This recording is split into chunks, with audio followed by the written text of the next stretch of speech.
Have you ever received an invitation that you wish you hadn't? Our tale begins on an ordinary afternoon when our protagonist, a seemingly average individual, receives a peculiar invitation. It isn't delivered by a postman or slid under the door, but handed over by a stranger cloaked in mystery. The invitation is not to a joyous celebration or a festive gathering, but to an abandoned mansion, a place with a reputation for being haunted. The mansion, once a symbol of grandeur, now stands as a chilling monument to a forgotten era, its decaying walls whispering tales of the past. The protagonist, fueled by a curious nature, is drawn to the mystery of the invitation. Who had sent it? Why had it been sent? The questions circle in their mind, stirring a sense of unease. The invitation was devoid of any details save for the location, the deserted mansion. The handwriting was elegant, yet there was a sense of urgency in the strokes, as though the writer was desperate to get the message across. The eeriness of the situation was not lost on our protagonist.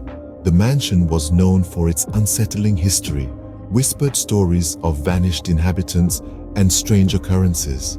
The protagonist was aware of the rumors, yet the allure of the unknown was too strong to resist.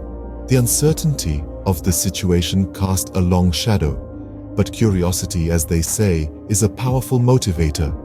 As the day gave way to night, the protagonist wrestled with the decision. The invitation lay on the table, an ominous reminder of the choice that was to be made. The rational mind advised caution, warning of the dangers that might lurk within the mansion's crumbling walls. Yet, the heart yearned for adventure, for the thrill of unveiling a mystery. The night grew darker, the silence more profound. The protagonist glanced once more at the invitation, the glint of moonlight reflecting off the elegant script. A decision had to be made. Weighing the pros and cons, they felt a tug of excitement, a call to the unknown. Against better judgment, the protagonist decides to explore this mystery further.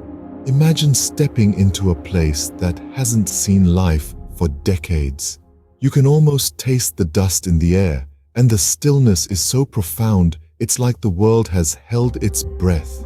This is the feeling our protagonist experiences as they stand on the threshold of the decaying mansion, a place seemingly forgotten by time.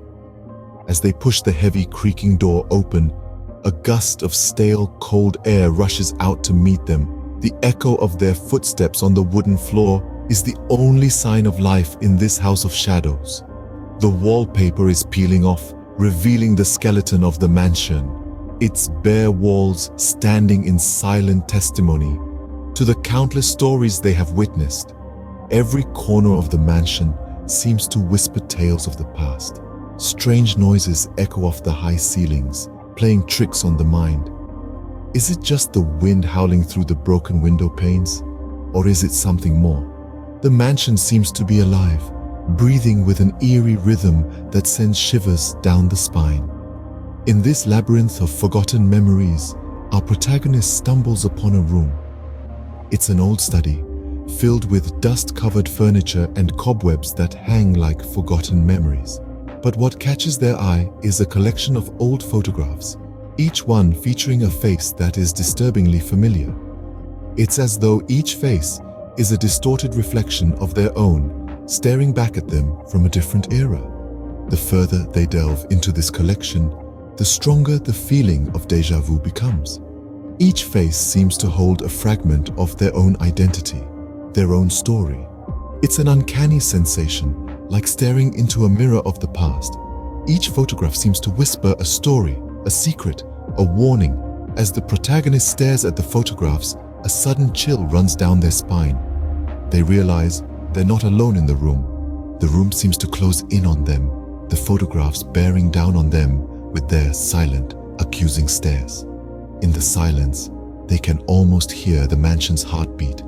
A chilling realization washes over them. They are not a visitor in this mansion. They are a part of its story.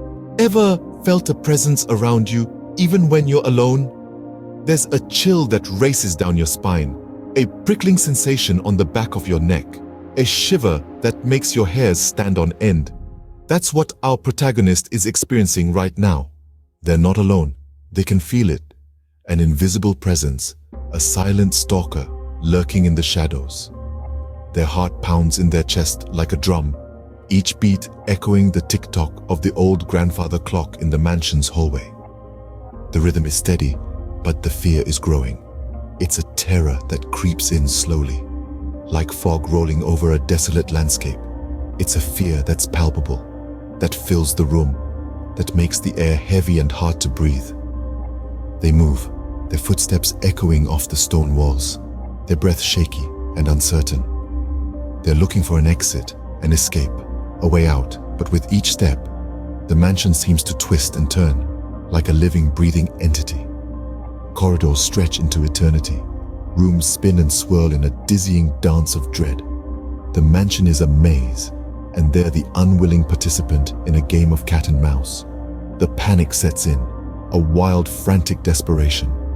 Doors slam shut behind them, locks clicking into place with a finality that sends shivers down their spine. They're trapped. The unseen presence is toying with them, playing a game of fear and unease.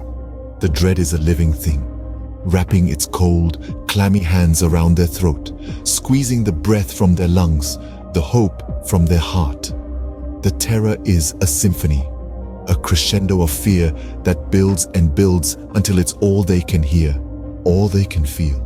And then, out of the silence, out of the darkness, comes a whisper, a voice, low and chilling, that sends a fresh wave of terror crashing over them. It's their name, whispered by the unseen presence, turning the terror into a personal nightmare. Just when the protagonist thinks it can't get any worse, they hear a voice whisper their name. What if your worst fears came true? Imagine stepping into a hidden room, dust particles swirling in the beam of your flashlight. The protagonist's heart pounds as they uncover the mansion's macabre past. Picture walls lined with faded portraits, each face more twisted and grotesque than the last. A lineage of darkness and despair that stretches back centuries, and to their horror, they're a part of it. A chill runs down their spine, their names scrawled in a dusty ledger, a list of heirs to this cursed estate. The realization dawns like an eclipse, casting a shadow over their soul. They were invited here not as a guest, but as the latest in a line of doomed inheritors. Their breath hitches, the terror seeping into their bones. They were never meant to leave. The mansion, its unseen presence, it's all part of a twisted legacy they're destined to continue. In the deafening silence of the mansion, the protagonist hears the chilling whisper again. This time, it's coming from behind them.